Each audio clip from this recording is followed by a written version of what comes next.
حدیث شریف میں آتا ہے کہ سیدنا ابو ہریرہ رضی اللہ تعالیٰ نے فرمایا مومن اللہ تبارک و تعالیٰ کے نزدیک فرشتوں سے زیادہ عزت والا قرار پایا، کیونکہ فرشتے ایک ایک رکن میں ہیں۔ مومن کو اکٹھا اللہ تبارک و تعالیٰ یہ عظمت، مومن کو یہ شان عطا کی ہے کہ اللہ تبارک و تعالیٰ نے یہ عزت دی ہے کہ وہ سبھی جو فرش والے عرش والے کرتے ہیں اکٹھے نہیں کرتے، لیکن وہ سبھی رکن جو ہے وہ حضرت انسان کو اللہ تبارک و تعالیٰ نے ایک نماز میں ادا کر دیے ہیں۔ فرشتوں سے بہتر ہے انسان بننا، مگر اس میں پڑتی ہے محنت زیادہ۔ تو محترم سامعین، پھر پیاری امت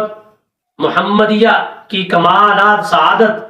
کی جب کوئی نیک سیرت نماز پڑھتا ہے تو سبز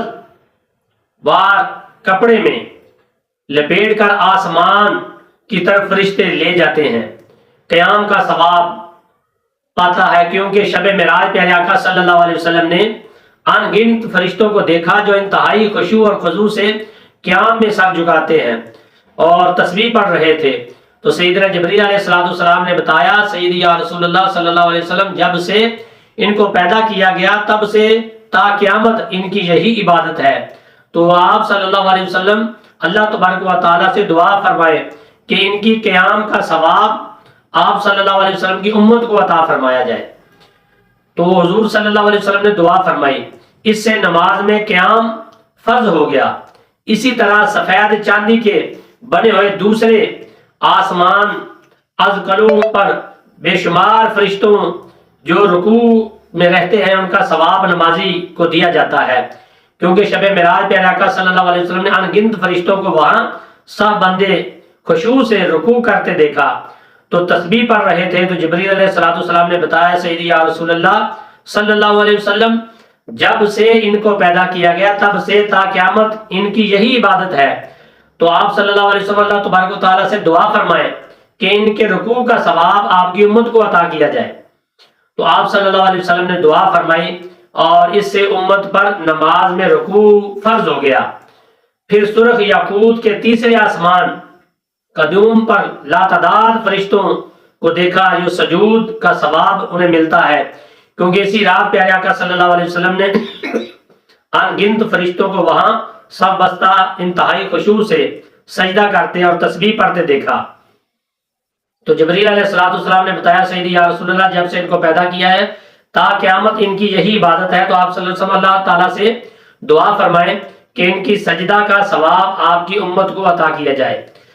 تو آپ صلی اللہ علیہ وسلم نے دعا فرمائی، اس سے امت پر نماز میں سجدہ بھی فرض ہو گیا۔ اسی طرح سفید موتیوں کے چوتھے آسمان معنوع پر بے شمار فرشتوں کے قضا کا ثواب نمازی کو ملتا ہے، کیونکہ شب معراج پیارے آقا صلی اللہ علیہ وسلم نے ان گنت فرشتوں کو وہاں سب باندھے خشوع سے انوکھے انداز میں بیٹھے تسبیح پڑھتے دیکھا۔ تو جبریل علیہ السلام نے بتایا، سیدی یا رسول اللہ، جب سے ان کو پیدا کیا گیا تب سے تا قیامت تک یہی عبادت ہے۔ تو آپ صلی اللہ علیہ وسلم دعا فرمائیں کہ ان کی عبادت کا ثواب آپ کی امت کو دیا جائے۔ تو آپ صلی اللہ علیہ وسلم نے دعا فرمائی، اس سے امت پر نماز کا قاعدہ واجب ہو گیا۔ پھر نمازی سرخ سونے کے پانچوں آسمان رقیہ پر بے شمار فرشتوں نے خشوع کا اجر پایا، کیونکہ شب معراج حضور صلی اللہ علیہ وسلم نے ان گنت فرشتوں کو وہاں سب باندھے کھڑے دیکھا جن کی نگاہ قدموں پر تھی اور تسبیح پڑھتے تھے۔ تو جبریل علیہ السلام نے عرض کی، بتایا، سیدی یا رسول اللہ، جب سے ان کو پیدا کیا تا قیامت ان کی یہی عبادت ہے۔ تو آپ صلی اللہ علیہ وسلم اللہ سے دعا فرمائیں تو ان کی خشوع کا ثواب آپ صلی اللہ علیہ وسلم کی امت کو عطا کیا جائے۔ تو حضور نے دعا فرمائی، جو بخش دی گئی۔ یوں ہی زرد یاقوت کے چھٹے آسمان پر حضور صلی اللہ علیہ وسلم تشریف لے کے گئے، لاتعداد فرشتوں کے قوموں کا اجر جو ہے وہ آپ نے، جو ان کو اجر ملتا ہے وہ دیکھا۔ تو جبریل نے عرض کی کہ آپ صلی اللہ علیہ وسلم دعا فرمائیں، اسی طرح فرشتوں کی عبادت کا ثواب بھی حضور صلی اللہ علیہ وسلم کی امت کو بخش دیا گیا۔ اور پھر نور کے ساتویں آسمان پر غربا اور صراخ پر فرشتوں کی اونچی تسبیح و طریق تلاوت کا کثیر بے حساب ثواب دیکھا، جو ان کے فرشتے حقدار تھے۔ قرار پائے، تو اس رات شب معراج جب ان فرشتوں کو پیارے آقا صلی اللہ علیہ وسلم نے اپنی اپنی عبادت میں مشغول دیکھا تو جبریل کہتے گئے، آپ صلی اللہ علیہ وسلم دعا فرماتے گئے، ان کی عبادت کا ثواب بھی آپ کی امت کو ملتا گیا۔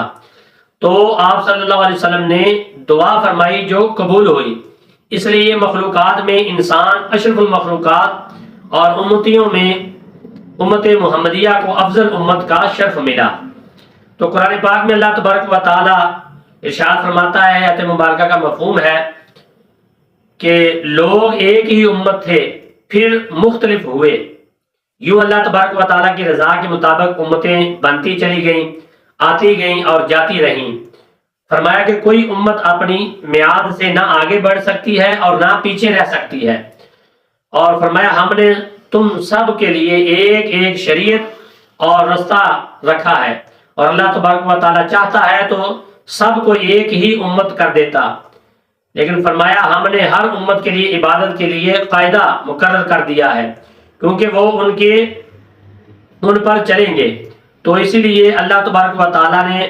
اگر امتوں کی عبادت پر نظر ڈالی تو معلوم ہوا، امتوں کی عبادت پر ہم اگر نظر ڈالیں گے تو معلوم ہوگا کہ سیدنا آدم علیہ السلام جنت سے زمین پر اترے تو رات تھی، جب صبح ہوئی تو نور دیکھا جس سے انہیں خوشی ہوئی، تو شکرانے کے طور پر نماز پڑھی، یا توبہ قبول ہوئی تو نماز پڑھی، جو ہماری نماز فجر ٹھہری۔ نماز ظہر حضرت سیدنا ابراہیم علیہ السلام نے تب پڑھی جب حضرت سیدنا اسماعیل علیہ السلام کی جگہ دمبے کی قربانی قبول ہوئی، جبکہ غنیت المسلمین میں ہے جب آپ کو نمرود کی آگ سے نجات ملی تب یہ نماز پڑھی۔ تو اسی طرح فتاوی رضویہ شریف میں ہے کہ نماز ظہر سب سے پہلے حضرت سیدنا داؤد علیہ السلام نے پڑھی۔ حضرت سیدنا عزیر علیہ السلام 100 سال سو کر اٹھے اور آپ علیہ السلام کے گدھے کو آپ کی نظروں کے سامنے دوبارہ زندگی دی گئی، تو آپ نے جس وقت نماز پڑھی وہ وقت نماز عصر کا تھا۔ دوسری روایت میں ہے کہ نماز عصر سب سے پہلے حضرت سیدنا سلیمان علیہ السلام نے پڑھی، اور حضرت سیدنا یعقوب علیہ السلام کو سیدنا جبریل علیہ السلام نے جب حضرت سیدنا یوسف علیہ السلام کی خبر دی تو آپ نے جس وقت نماز پڑھی وہ ہماری نماز مغرب کا وقت تھا۔ تو نماز عشاء پیارے آقا صلی اللہ علیہ وسلم کو بہت ہی پسند تھی اور بطور خاص ادا فرماتے تھے۔ اس کے بارے میں حدیث شریف میں آتا ہے، جان سے پیارے آقا صلی اللہ علیہ وسلم نے فرمایا، نماز عشاء کی وجہ سے تمہیں پچھلی تمام امتوں پر فضیلت دی گئی، اور تم سے پہلے کسی امت نے یہ نماز نہیں پڑھی، اور نماز وتر کی سعادت و نعمت ملی جو صرف امت محمدیہ کو، اور نماز تہجد وہ نماز ہے جو صرف آخر الزمان نبی صلی اللہ علیہ وسلم، ہمارے نبی پیارے آقا صلی اللہ علیہ وسلم کے لیے ہی بطور خاص تھی، اور آپ صلی اللہ علیہ وسلم نے آپ پر یہ نماز فرض تھی۔ اس کے بعد حضور صلی اللہ علیہ وسلم نبی خاتم النبیین ٹھہرے،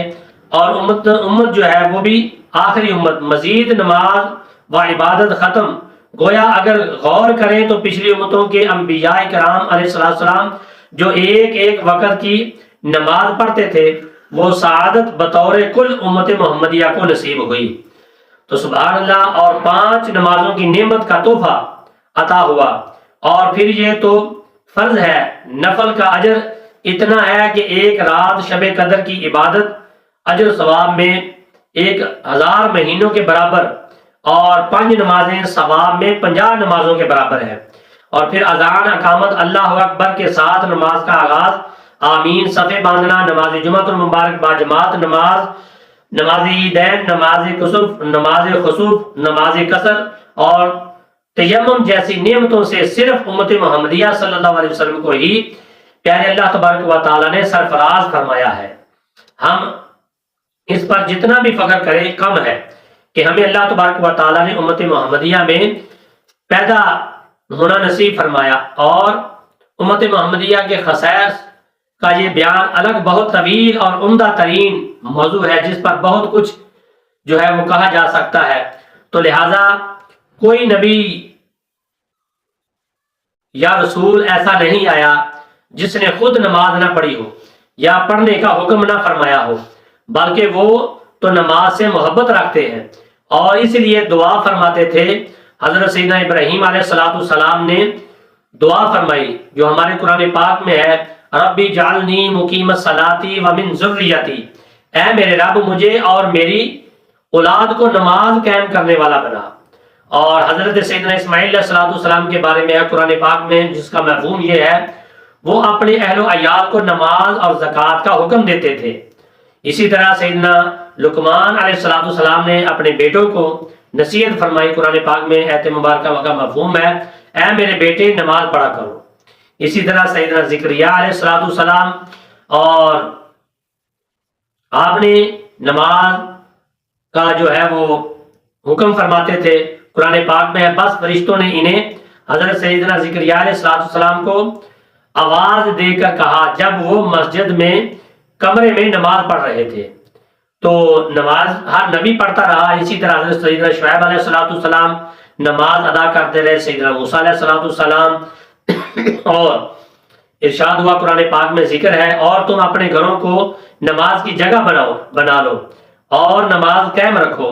تو حضرت سیدنا موسیٰ علیہ السلام نے فرمایا قرآن پاک میں ہے، اور میرے یاد کے لیے نماز قائم کرو، اللہ تعالیٰ ارشاد فرماتا ہے موسیٰ علیہ السلام کو۔ اور اسی طرح بنی اسرائیل کو حکم ہوا نماز پڑھو۔ سیدہ مریم علیہ السلام کو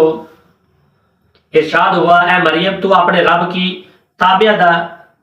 داری کر اور تابع دار بن کر سجدہ کیا کرو اور رکوع کرنے والوں کے ساتھ رکوع کیا کرو۔ حضرت سیدنا عیسیٰ علیہ السلام نے فرمایا قرآن پاک میں ہے، جس کا مفہوم یہ اللہ تبارک و تعالی نے مجھے نماز اور زکوٰۃ کی تاکید فرمائی جب تک زندہ رہوں، اور ہمارے پیارے آقا صلی اللہ علیہ وسلم پر تو نماز اس غار میں ہی فرض ہو گئی تھی جو 4 گز لمبی اور 1.5 گز چوڑی اور 4 فٹ بلند جو پاک غار تھی۔ 2-3 میل دور جبل نور میں، حرم پاک سے 2-3 میل دور جبل نور ہے، پہاڑ ایک واقعہ ہے، اس میں غار ہرا کے نام سے مشہور ہے۔ یہاں پیارے آقا صلی اللہ علیہ وسلم کی طرف سے سیدنا جبریل علیہ السلام پہلی وحی لے کر بروز پیر 21 رمضان المبارک مطابق 10 اگست 610 کو اترے، جبکہ پیارے آقا صلی اللہ علیہ وسلم کی عمر مبارک 40 سال 6 ماہ 12 دن تھی، جس کے لیے حدیث شریف میں آتا ہے سیدنا جبریل علیہ السلام نے وضو کیا اور پھر آپ صلی اللہ علیہ وسلم نے وضو فرمایا، اور جب آپ صلی اللہ علیہ وسلم نے وضو فرمایا پھر آپ حضور صلی اللہ علیہ وسلم نے سیدنا جبریل علیہ السلام کے ساتھ نماز پڑھی۔ اسی دن ہی خفیہ تبلیغ اسلام کا آغاز بھی ہو گیا، اور علل اعلان دین کی تبلیغ کا آغاز آپ صلی اللہ علیہ وسلم کی 43 سال 6 ماہ کی عمر مبارک میں 9 سال قبل از ہجرت کیا۔ امت پر نماز پجگانا شب معراج کے موقع پر 27 رجب المرجب 3 قبل ہجرت 3 سال بمطابق 8 مارچ سن 620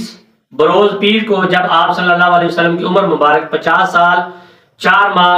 19 دن تھی، فرض ہوئی مسلمانوں پر نماز۔ یوں اس دن سے امت محمدیہ صلی اللہ علیہ وسلم کے لیے نماز فرض ہوگی، نماز دین کا ستون قرار پائی۔ اور حدیث شریف میں آتا ہے جان سے پیارے آقا صلی اللہ علیہ وسلم نے فرمایا میری آنکھوں کی ٹھنڈک نماز ہے، اور اہل اسلام میں پیارے آقا صلی اللہ علیہ وسلم اور صحابہ کرام کے ساتھ مل کر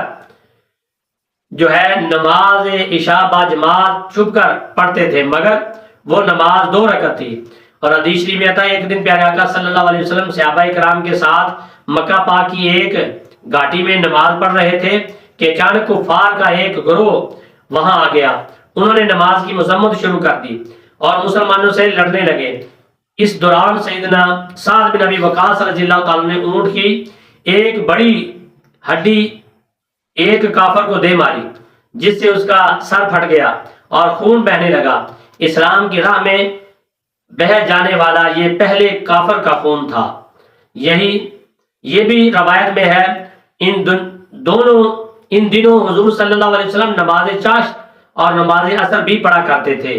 تو اللہ تبارک و تعالی ہمیں بھی ایسی نماز پڑھنے کی توفیق عطا فرمائے.